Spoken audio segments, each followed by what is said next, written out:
সম্মানিত মুআজ্জাজ হাজিরিন, আজকে বাংলাদেশের মাশাআল্লাহ একটি দৃশ্য দেখে সারা বাংলাদেশের মানুষ অত্যন্ত খুশি এবং আনন্দিত। আলহামদুলিল্লাহ, যে দৃশ্যটা দেখে সারা বাংলাদেশের মানুষ আজকে কমপক্ষে আনন্দিত উপভোগ করেছেন যে সম্ভব বাংলাদেশের আগামী দিনের যিনি প্রধানমন্ত্রী, বাংলাদেশের তিনবারের সাবেক প্রধানমন্ত্রীর সন্তান বেগম জিয়ার সন্তান তারেক রহমান, আলহামদুলিল্লাহ তিনি বাংলাদেশের আগামী দিনের প্রধানমন্ত্রী। আলহামদুলিল্লাহ, আজকে সেই বাংলাদেশের আগামী দিনের যিনি প্রধানমন্ত্রী হবেন তারেক রহমান, তিনি বাংলাদেশে একটা চমৎকার দৃশ্য দেখিয়ে দিলেন যে এই যে দুদিন আগে বাংলাদেশে ইলেকশন হলো, জাতীয় ইলেকশন, হার জিত তো বাংলাদেশে থাকবেই, কেউ হারবে কে জিতবে। ইলেকশনের মাঠে মানুষ অনেকভাবে অনেক কথাবার্তা হয়েছে বা হতেই পারে, কিন্তু তা জবাব দিয়েছেন জনাব তারেক রহমান।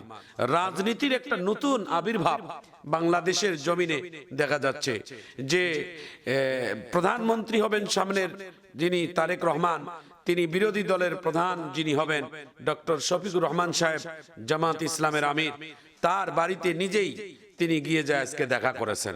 ডক্টর শফিকুর রহমান তিনি একজন বয়োবৃষ্ঠ মুরব্বী মানুষ, তিনি তারেক রহমানকে পাওয়ার পর তিনিও অনেক আনন্দিত হয়েছেন। তিনিও একজন আরেকজনকে শুভেচ্ছা বিনোদন করলেন, ফুল দিলেন, স্বাগত জানালেন এবং দোয়াও করলেন যে আগামী 5 বছর আগামী দিনের রাষ্ট্র আমরা যেই দলেই করি না কেন, দেশ আমাদের, সবাই মিলেমিশে এ দেশের কাজ আমরা করব, সুষ্ঠু সুন্দরভাবে এই দেশকে রাষ্ট্র পরিচালনা করব। আগামী দিনে আমরা যেন কোনো হিংসা বিদ্বেষ আমাদের মধ্যে যেন না থাকে, আমরা যেন সবাই এ দেশের জন্য কাজ করে যেতে পারি। সম্মানিত মুআজ্জাজ হাজিরিন, এই নতুন একটি চমক বাংলাদেশের সকল যুবক, বাংলাদেশের সর্বস্তরের মানুষকে আনন্দিত করেছেন, মানুষকে সাহস জুগিয়ে দিয়েছেন যে আগামী দিনের বাংলাদেশ আমরা এমন একটা দেশ দেখতে চাই যেখানে রাজনীতিদের মধ্যে কোনো প্রকার হিংসা বিদ্বেষ থাকবে না। দেশ দল যেরকম থাক না কেন, দেশ আমাদের সবার। সম্মানিত মুআজ্জাজ হাজিরিন, এমন দেশপ্রেমিক, এমন দেশত্র মানুষের মধ্যে যদি থাকে, নেতাদের মধ্যে যদি থাকে, তো আলহামদুলিল্লাহ আমার দেশ সামনে আরো এগিয়ে যাবে ইনশাআল্লাহ। সম্মানিত মুআজ্জাজ হাজিরিন, এই বাংলাদেশের এমন একটি সুন্দর পরিবেশ দেখে কার না মন খুশি হয়? আলহামদুলিল্লাহ, সবাই আমরা আজকে আনন্দিত যে বাংলাদেশের আগামী দিনের যিনি প্রধানমন্ত্রী, তার মনের প্রভাব দেখে, তার মনের উদারতা দেখে সারা বাংলাদেশের মানুষ আজকে খুশি। আজকে বিরোধী দল যিনি হেরে গেছে তার গলায় ফুল তুলে দিচ্ছেন, সে ফুল তুলে দিচ্ছেন বিজয়ী লোকের হাতে। এমন একটি সুন্দর দৃশ্য আমরা বাংলাদেশে দেখতে পারতেছি। আমরা আগামী বাংলাদেশ, আমরা এমন একটি সুন্দর দেশ আমরা দেখতে চাই যাতে কোনো হিংসা বিদ্বেষ থাকবে না, যাতে সবাই সবার মহাব্বত ভালোবাসা থাকবে। ক্ষমা, রাসূল করিম সাল্লাল্লাহু আলাইহি ওয়াসাল্লাম বলেছেন, যে ব্যক্তি মানুষকে ক্ষমা করবে আল্লাহ তাআলা তাকে তার জীবনের গুনাহ কাটা আল্লাহ ক্ষমা করবে। যে মানুষের কথাগুলো গোপন রাখবে আল্লাহ তাআলা তার জীবনের গুনাহগুলো আল্লাহ তাআলা গোপন রাখবে। মানুষের সামনে কিয়ামতের ময়দানে তাকে আল্লাহ তাআলা বেইজ্জত করবেন না। নবী করিম সাল্লাল্লাহু আলাইহি ওয়াসাল্লাম মেরা বিজয়ের রাত, মক্কা যেই দিন বিজয় করলেন আল্লাহ রাসূল, মক্কা বিজয়ের দিন 10,000 সাহাবায়ে কেরামদেরকে নিয়ে যেই দিন মক্কা বিজয় করলেন, মক্কায় এসে প্রবেশ করে আল্লাহর নবী সাহাবায়ে কেরামদেরকে অনুমতি দিলেন, সাহাবারা রে, তোমরা নিজের হাতে বাইতুল্লাহটা পরিষ্কার করে দাও, জমজমের পানি দিয়ে বাইতুল্লাহ পরিষ্কার করে দাও। আল্লাহ রাসূল নিজের হাতে বাইতুল্লাহ পরিষ্কারের জিম্মাদার নিয়ে নিলেন। আল্লাহর নবী তিনি নিজের জন্মভূমিটা দেখতেছেন, হঠাৎ করে জন্মভূমি দেখতে গিয়ে হঠাৎ করে একজন বয়স্ক মহিলা দেখলেন বিশাল বড় একটা বোঝা মাথায় নিয়ে তিনিও চলে যাচ্ছেন কোথাও একটা গোপন জায়গায়। আল্লাহ রাসূল ওই বৃদ্ধা মহিলার সামনে দাঁড়িয়ে যেয়ে বলেন, মা, এত বড় বোঝা নিয়ে, এত বড় গাটুরি নিয়ে আপনি কোথায় যান? বৃদ্ধা মহিলা ডাক দিয়ে বলেন, এই যুবক, তুমি কি জানো না তোমার কি এই শহরে বাসা না? তুমি কি জানো না আব্দুল্লাহর ছেলে মুহাম্মদ সাল্লাল্লাহু আলাইহি সাল্লাম মক্কা বিজয় করেছে? মক্কার মধ্যে কাফেরদের কাউকে বাঁচতে দিবে না, সবাইকে মেরে ফেলবে। আব্দুল্লাহর ছেলে মুহাম্মাদের ভয়ে আমরা সবাই আত্মগোপনের জন্য আমরা যে যেখানে আমরা আশ্রয় নেওয়ার জন্য চেষ্টা করতেছি। আল্লাহর নবী ডাক দিয়ে বলে, আপনি কি আব্দুল্লাহর ছেলে মুহাম্মদকে জীবনে দেখছেন? বৃদ্ধা মহিলা ডাক দিয়ে বলে, না, কোনোদিন দেখি নাই। আল্লাহর নবী নিজের পরিচয় গোপন রেখে বলছেন, মা, পরে আলাপ হবে, আগে কোন জায়গায় যাবেন? আপনার বিশাল মাথার গাঁটুরিটা আমি আপনার নিজের মাথায় বহন করতে চাই। আল্লাহর নবী সাধারণ একজন বৃদ্ধা মহিলার মাথার গাঁটুরি রাহমাতুল লিল আলামিন নিজের মাথায় উঠিয়ে নিলেন, গন্তব্যস্থানে পৌঁছায় দিলেন। গন্তব্যস্থানে পৌঁছায় দেওয়ার পর ওই পাহাড়ের গর্তের ভিতরে কয়েকজন যুবকেরা তারা বাহির হয়ে বুড়িকে ডাক দেয়া বলে, বুড়ি রে, কি করলা? বলে, কেন? বলে, যার ভয়ে আমরা পাহাড়ের গর্তের ভিতরে আত্মগোপন করতে চেয়েছিলাম, সেই মহামানব, সেই আব্দুল্লাহর ছেলে মুহাম্মদকে তুমি সঙ্গে নিয়ে এসেছো। বুড়ি ডাক দেয়া বলে, তুমি কি সত্যিকার বলো, তুমি কি সেই ছেলে আব্দুল্লাহর ছেলে মুহাম্মদ? তোমার ভয়ে আমি মাথার মধ্যে গাঁটুরি নিয়ে আমিও আত্মগোপন করার জন্য চেষ্টা চালাচ্ছি। আল্লাহর নবী ডাক দেয়া বলে, হ্যাঁ মা, আমি সেই আব্দুল্লাহর ছেলে মুহাম্মদ। বুড়ি চোখের পানি ছেড়ে দিয়া বলে, আরে যুবকেরা আসো, এটাই যদি সত্যিকার আব্দুল্লাহর ছেলে মুহাম্মদ হয়ে থাকে, তাহলে আমি কথা দিচ্ছি এই আব্দুল্লাহর ছেলে মুহাম্মদ কোনোদিন মানুষকে হত্যা করতে পারে না। এমন আদর্শ, এমন ভালোবাসা দিয়ে ইসলাম বিজয় হয়ে যায়। সম্মানিত মুআজ্জাজ হাজরিন, আল্লাহর নবী মুহাম্মদুর রাসূলুল্লাহ সাল্লাল্লাহু আলাইহি ওয়াসাল্লামের বিশাল উদারতা, বিশাল ভালোবাসা দিয়ে গোটা বিশ্ববাসীকে বিজয় করেছেন।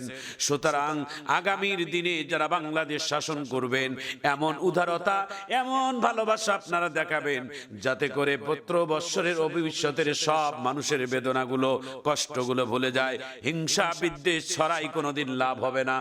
মানুষদেরকে খুন খারাপি করে কোনোদিন কল্যাণ আসবে না। মানুষের বাড়ি ঘর ভাঙ্গে কোনোদিন দেশে কল্যাণ আসে না। প্রতিশোধ মামলা মোকদ্দমা দিয়ে, মানুষকে জেল জরিমানা দিয়ে, মানুষকে হয়রান পেরেশানি করে দেশে কোনোদিন শান্তি আসতে পারে না। দেশে শান্তি তখনই আসবে দেশের মানুষের সাথে মানুষের যত মহব্বত ভালোবাসা পয়দা হবে। সম্মানিত মুআজ্জাজ হাজরিন, এমন একটা রাষ্ট্র আমরা চাই যেখানে কোনো হিংসা বিদ্বেষ থাকবে না, সেখানে সর্বজনীন মানুষ দেশের মধ্যে বসবাস করবে, সেখানে মানুষের ভালোবাসা থাকবে। রাহমাতুল লিল আলামিন যেভাবে মদিনাকে রাষ্ট্র পরিচালনা করেছেন, যেভাবে রাষ্ট্র পরিচালনা করেছেন, আমার আগামী দিনের প্রধান যিনি মন্ত্রী হবেন জনাব তারেক রহমান, দীর্ঘ 17 বছর লন্ডনের মাটি থেকে আসে, যিনি বাংলার জমিনে 16 মিনিটের বক্তব্যে তিনি একটি কথা বলেছিলেন যে আমি মদিনার সনদে রাষ্ট্র পরিচালনা করতে চাই। রাসূল করিম সাল্লাল্লাহু আলাইহি সাল্লাম মদিনা যেভাবে রাষ্ট্র পরিচালনা করেছেন, সেইভাবে আমি রাষ্ট্র পরিচালনা করার প্রতিশ্রুতি দিয়েছেন আমাদের বর্তমান বাংলাদেশের প্রধানমন্ত্রী জনাব তারেক রহমান। আমি আমার এই কথার উপর ভিত্তি করে সেই কথাটা স্পষ্ট জানিয়ে দিতে চাই যে মদিনার সনদে যদি বাংলাদেশের রাষ্ট্র পরিচালনা হয়, তাহলে এই বাংলাদেশ আর বাংলাদেশ থাকবে না, এটাও মদিনার মতো দামি হয়ে যাবে। সুবহানাল্লাহি বিহামদিহি। মদিনার সনদ এমন একটা রাষ্ট্র থাকবে যেখানে সমস্ত মানুষেরা নিরাপদ থাকবে, মানুষ ঘরের দরজা খুলে ঘুমিয়ে থাকবে, এমন একটা নিরাপদের দেশ আমরা দেখতে চাই। সম্মানিত মুআজ্জাজ হাজরিন, যেখানে সমস্ত মানুষের জন্য একটা অধিকার থাকবে কথা বলার। আজকে বাংলাদেশের বিরোধী দলের নেতা ডক্টর শফিকুর রহমান সাহেব একজন বয়োবৃদ্ধ মানুষ, তেনারও উদারতা দেখে বাংলাদেশের মানুষ অনেক সন্তুষ্ট হয়েছেন, খুশি হয়েছেন। ইলেকশনের মাঠে হার জিত থাকতেই পারে, ইলেকশনের ময়দানে বক্তব্য দিতে গিয়ে কেউ একটু উঁচু ধরনের কথা বলেছে, কেউ একটু গালি দিয়েছে, এটাকে আপনারা মনে না নিয়ে আপনারা সবাইকে ক্ষমা দৃষ্টিতে দেখে আগামী দিন, আগামী দেশ, আগামী সামনের দিনগুলোতে আপনারা কিভাবে বাংলাদেশকে এগিয়ে নিয়ে যাওয়া যায়, আমাদের বাংলাদেশের সকল ওলামায়ে কেরামদেরকে সামনে নিয়ে, সকল ওলামায়ে কেরামের সুপরামর্শ নিয়ে আমরা দেশকে এগিয়ে নিয়ে যাব। সকল ছাত্র, সকল অভিভাবক, সকল ওলামায়ে কেরাম এবং সর্বজনীন মানুষদের কাছে আমাদের আহ্বান থাকবে, এ দেশ আমার, এ দেশ আপনার, এ দেশ সবার, এ দেশের মাটি সবার জন্য আমাদের মা। এই মাটিকে সম্মান রেখে আমরা দেশকে এগিয়ে নিয়ে যাব। সম্মানিত মুআজ্জাজ হাজরিন, দেশপ্রেমিক নবীর সুন্নাহ। আল্লাহর নবী দেশকে মহব্বত করতেন, দেশের মাটিকে ভালোবাসতেন। বিশ্ব নবী মুহাম্মদুর রাসূলুল্লাহ সাল্লাল্লাহু আলাইহি ওয়াসাল্লামের জীবনে সব থেকে জীবনের তিনটি দুঃখের দিন এবং কষ্টের দিন। এক নাম্বার হচ্ছে যেই দিন মক্কা থেকে আল্লাহর নবী মদিনায় চলে যাচ্ছিলেন, ওই দিনটা ছিল আল্লাহ রাসূলের সব থেকে কষ্টের দিন। সাহাবায়ে কেরামেরা প্রশ্ন করছিলেন, ইয়া রাসূলুল্লাহ, ইয়া হাবিবাল্লাহ, কেন আপনি কাঁদেন? আপনি কি মক্কা থেকে চলে যাচ্ছেন এই ব্যথায় কাঁদেন? আল্লাহর নবী ডাক দিয়ে বলে, ওগো সাহাবী, আমার জন্মভূমি, আমার মাতৃভূমি, যেখানে আমি পৃথিবীর জমিনে জন্ম নিয়েছি, যেই জমিনে, এই গ্রাম ছেড়ে এই মক্কা থেকে চলে যাইতে আমার সব থেকে বেশি কষ্ট হচ্ছে। কারণ মক্কার ভূমিতে আল্লাহ তাআলা একটা দামি ঘর রাখছেন, যেই ঘরের নাম হচ্ছেন বাইতুল্লাহ। ইন্না আউওয়ালা বাইতিন উদিআ লিন-নাসি লাল্লাযী বিবাক্কাতা মুবারাকান ওয়া হুদাল লিল আলামিন। এই ঘরকে আল্লাহ তাআলা সম্মানিত করেছেন, এই জন্যই এই ঘরকে ছেড়ে যাইতে আমার কষ্ট হয়। সম্মানিত মুআজ্জাজ হাজিরিন, এই ঘর পৃথিবীতে সব থেকে দামি ঘর। এই জমিনে যত ঘর আছে সব থেকে দামি ঘরের নাম হচ্ছেন বাইতুল্লাহ, কাবা ঘর। এই ঘরের উপরে আরেকটা বাইতুল্লাহ আছে, এটা হচ্ছেন বাইতুল মামুর। এটা হচ্ছেন ফেরেশতাদের কেবলা, আর দুনিয়ার কেবলা হচ্ছেন মানুষদের কেবলা।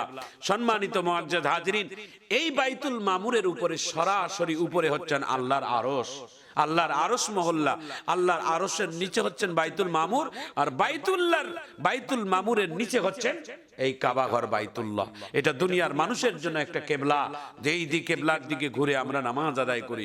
সম্মানিত মুআজ্জাজ হাজিরিন, এই জন্য প্রত্যেকটা মানুষের কাছে জন্মভূমির দাম, প্রত্যেকটা মানুষের কাছে নিজের জন্মভূমির মর্যাদা।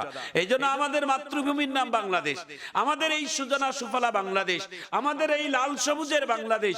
এই লাল সবুজের দেশের জন্য যারা জীবন দিয়েছেন, যারা রক্ত দিয়েছেন, যারা স্বাধীনতার জন্য, এদেশকে স্বাধীন করার জন্য যারা মা বোনেরা, যারা ইজ্জত যারা নষ্ট করেছেন, আজকে সেই দেশকে আমরা রক্ষা করার চেষ্টা করব। এ দেশকে ভালোবাসবো, এ দেশের জন্য আমরা নিবেদিত হব, এ দেশের ভালোবাসার জন্য আমরা নিবেদিত হব।